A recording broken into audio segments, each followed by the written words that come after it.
Thank you. Let's now move on to the paper presentation. The next paper to be presented is by Mr. AnandRaje. The title of the paper is An Edge Computing Architecture for Internet Measurement Network to Measure and Analyze Protocol Data. Hello everyone. I thank CDAC and the conference organizers for accepting this paper. This is about an internet measurement network an indigenous internet measurement network that has been developed and funded by Government of India. This paper presents the architecture of that particular network, and we have used extensively edge computing architecture for the measurement network. The agenda that we will be covering for this paper is about the need, the layered architecture, the high-level architecture, the task execution flow, the distributed microservices, and task scheduling algorithms. One of the paper that we have published earlier is giving the summary and the detailed understanding of how this particular network is working from user's perspective. This paper is diving deep into the high-level architecture of the internet measurement network.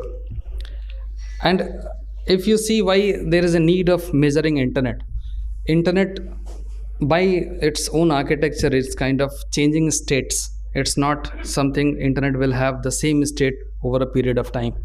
It's networks of network, and the communication between the networks change state because BGP, which is driving internet, one of the protocols, it's policy driven, so automatically it changes states, and other protocols also, DNS and others. And we want to understand what is the optimal performance, quality, stability, resiliency of internet, and for that we need measurement infrastructure. And we have seen there's a lack of community internet measurement network in India, which could provide stakeholders with the flexibility to use the network and also bring clarity of what is happening. Whenever we have started this project, we have tried to understand what many measurement networks are working across the world. You will see from across 2002, there are around plenty of networks that are working currently. Last, we have inaugurated this AIORI.IMN, which is from India. RIPE Atlas, KAIDA, and others are right now working, and this is actually evolving internet. Whenever you are doing any research or standardization work, you want to actually work on measurement networks to understand whether these protocols are working perfectly, is there any problem with that, and whether whenever it will be implemented on diverse geographic regions, there will be any impact on that. So whenever we have started our journey, there were some key attributes and architectural considerations we wanted to have. It should be secured by design. And whenever we talk about internet, the layers of internet itself is not secured by design. We are kind of patching protocols. But again, because it was kind of measuring internet performance matrices, we wanted to have a secured by design infrastructure because it will be used by across the community. And if there will be any attacks and hacks on this, it should recover that, and even it will be designed that it will not be attacked. So we have taken that approach. Measurement from edge nodes. Internet is kind of used by every individual across the world, whether it is in like Arunachal Pradesh or even in Delhi, everyone using internet. But to understand what is the quality of internet at that particular level, from like you are using from your mobile phone, what is the architecture on that particular level, what is the quality of that particular level, we wanted to judge that. So it should measure from edge nodes. End-to-end measurement, we are seeing that internet is evolving to be more encrypted. All the packets will be more encrypted, and the packets are encrypted, and definitely you will not have measurement data because the payloads will be encrypted as well as the metadata will be encrypted. So we need to have servers and clients both ends, so that we can actually fire from clients and have servers which could actually understand both ends. You have the packets at both ends and understand what is the latency between routers and the middle boxes. And easy to interoperable because internet is for the whole world, it's open. So if a researcher in Europe wants to research something in India and US, they could interoperate with each other. It should be easily integration, and rapid prototyping was one of the fundamental architectural constraints that we have taken into account. So what are the measurement tasks? What inside the network, actually each and every measurement command is a task. So whether it is a ping, trace route, that's a command, but it is a task for us. ICMP, DNS, DNSSEC, HTTP, TLS, these are protocol parameters, but for the measurement network, it's a task which runs in any of the remote endpoints. And then we can implement new RFCs into those edge devices. More on these tasks is available in this particular IEEE paper, which is already published. So there are two architectural constraints we had: qualitative attributes and functional attributes. I have described in the previous slide also. It should have an optimized bandwidth usage. For that, we have used text-based protocols, so that we will not have much load on the protocol, on the bandwidth users. It should be interoperable, secured by design, and always available design, resilient. For that, we have used fire and forget mechanism for message passing distributed architectural scenario. We have the functional attributes was capable of active measurement, capable of measuring from both ends, easy to develop and deploy, and scheduling tasks in multiple REs. And these are the high level architecture of the system. At the core is a distributed server network, which is announced using Anycast mechanism and a CDN mode. So all is the private cloud you see at the core, and this forms the controller of the overall architecture. And you see the REs, the remote endpoints, which are segregated across India. So the reference endpoint is there available in your mobile phone. If you just go hit aiori.in, that's a reference implementation of this architecture. You will have hundreds of anchors which you can actually fire measurement, and the servers are there at the core, and servers are all distributed. So each server can respond to your query, whether it is available. So if only one server is active, your whole measurement is active, the network is active, and that's where the resiliency part comes in. And for interoperability and integration, we have chosen a layered approach wherein the management and analytics is at the top, which is kind of accessible by the users. The controller is having some tasks. The NATS cluster is there for distributed messaging platform. The load balancer is to balance load from different microservices. The scheduler is to schedule tasks on a network. The security handler, we have a PKI infrastructure. In the previous sessions, we had controller of certifying agency over here. So for trust, and we have implemented a CCA over here, a CA over here, which is giving trust to the complete internet measurement architecture. Data collector is there to actually help collect the data in different data stores, be it a big data, timestamp data, or RDBMS. And then these are the workers. Workers are the remote endpoints which are actually working and measure and running the tasks. And these workers and NATS cluster is communicating using distributed communication model, pub/sub architecture. And this is the task execution flow of the overall network. We'll see a user agent which is giving task measurement to the APIs, the proxy, and then the API services is doing the stuff, and this is converting the overall API payloads into messaging, the pub/sub messages. So here what happens, internally the overall system is using a distributed communication mechanism using public subscribe method, and the front ending is done by the APIs which are capable of interoperable from various sources. So this user agent can be anything. Your app is a user agent, a small website is a user agent, any other third party is a user agent, and this is kind of a proxy which is handling that. And the fifth number, you will see the remote endpoint which is taking the tasks, running the task, and then this cluster is responsible for the distributed communication coordination. And the data adapter over there is there to store data in different data stores. The thing that I was discussing is something like this: the sequence of flow. It starts from user agents, and then these are some of the responsibilities of different layers and different artifacts which are there in the distributed scenario. Why we have used microservices? Now we have seen lots of measurement networks, but no, very less measurement networks are using microservices. How much time have I? Only 2 minutes. Okay. Okay. 4 minutes. Thank you. So we have used microservices over here. The best part of this is any layer which we want to change is very easy to change in the network. Right now we are working with some of the universities which are working on new protocols on RFCs, and they have just approached us whether we could incorporate that protocol in our network. It was very easy for us, because we just told them that we need to change the kernel, some aspects of it, do it, and other things are there in our microservices. We don't need to change. So anyone who want to do any experiment over here can do the experiment, and it will be unaffected by rest of the architecture.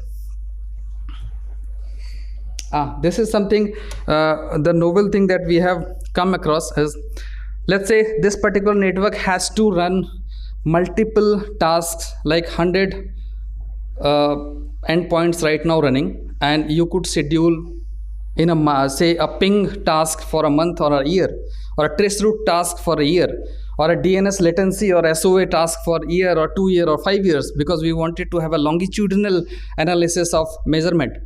For that, each and every task has been given some states in life cycle. It is either in the queue, waiting, running, error, or force stop, or finished. So the endpoint is actually having tasks in different states, and this particular summarized data is going to the controller, and controller is holistically managing that how much performance and how much optimization it need to go for the overall remote endpoints. And that's why these remote endpoints, you will see over there, the 5.1, this is something where the task scheduler is running. So in later papers, we will be coming up with the novel algorithms where the task scheduler, how it is working. This will be the low level architecture. And this is something, the algorithm for the task scheduler, which is running in the remote endpoints, wherein it is kind of taking same like M1 maybe in the running state, and it has finished. It's one of the states of a task. Second, we have given a task, but maybe the resources are not there, so it goes to queue of waiting state, and then it runs, and then it goes for finish. So these are the states of a particular task in a task scheduler lifecycle. As a result, there are 5 Anycast instances we have created across India: Kolkata, Guwahati, Bangalore, Mumbai, and Mohali. These are all private clouds. We can provision anyone a virtual machine, and you can deploy your source, your servers over there. And at the edge also, you can deploy your things, and you can start measuring. Anyone can do that. Controller cluster, we are having 3 controller clusters right now. Remote endpoints is 100 across India. Some of the task loads per RE per minute we have is 30 task loads. We have done a optimization. Then the query load has been 43,200. It was running, and we see that it can be fired 50% RE per day. So it was around 21,60,000. And then the average bandwidth consumption per receive is 10 kbps, and the average bandwidth consumption per remote endpoint is 50 kbps. So average CPU utilization we have seen is around 30% of the overall the RE, and the average memory utilization is 40%.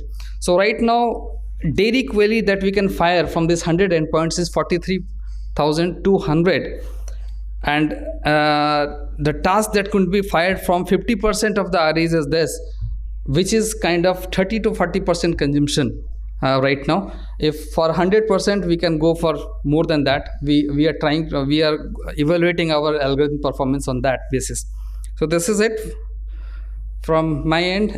I'm for any questions. Thank you. Very neat. Even after lunch, please.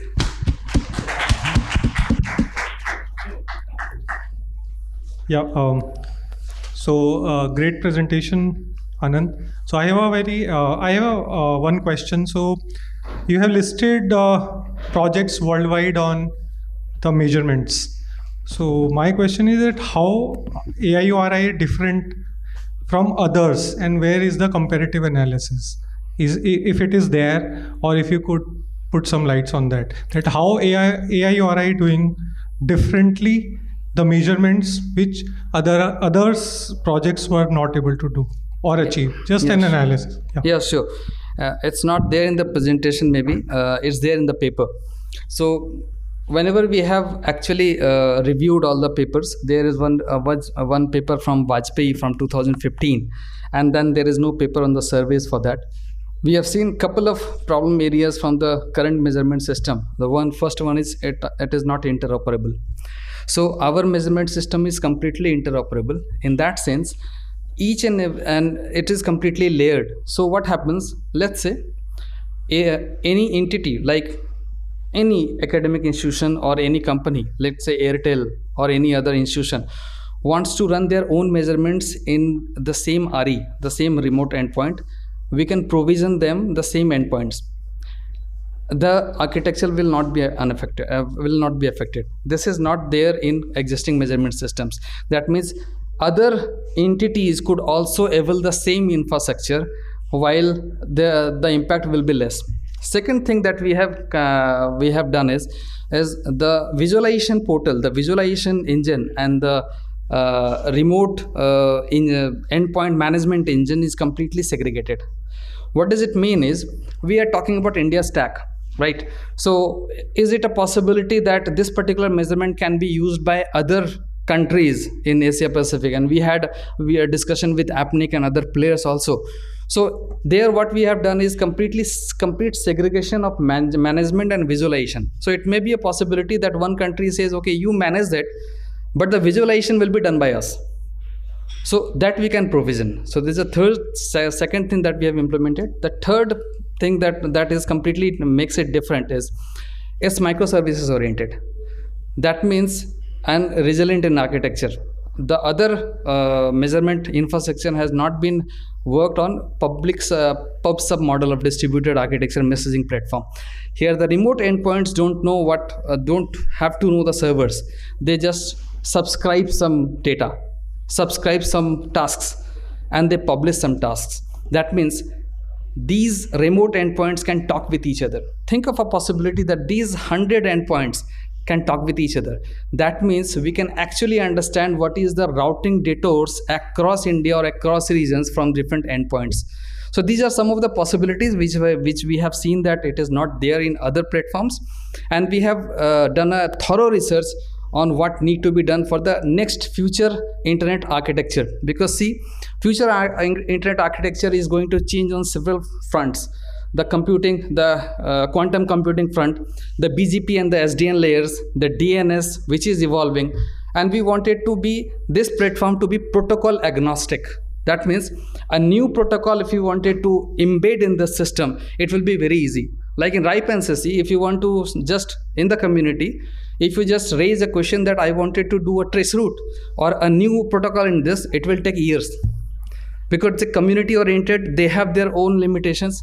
But this particular infrastructure, if you have some protocol in mind, you can build the protocol in this particular remote endpoint, because the layers which is defined. So the protocol could be implemented at the kernel layer, the OS layer, and other parts will be different layers. So these are some of the things, and others are also there. It's there in the paper. Thank you. Any other question? Hope that answered your query. Yeah. Thank you. Yeah, thank you. My question is regarding this. You mentioned that it is protocol agnostic and whatever will come in future. But as you know, we have a version 6 of the IP protocol, IPv6. So will it be able to work if the network is IPv6 based? Sure, sir. So it is already working on IPv4 and IPv6 both. So the complete infrastructure is in dual stack. Now think of a situation wherein I don't know anybody have heard of this IPv9 or something. No. So some country has come up with that. That's a very non-standard protocol.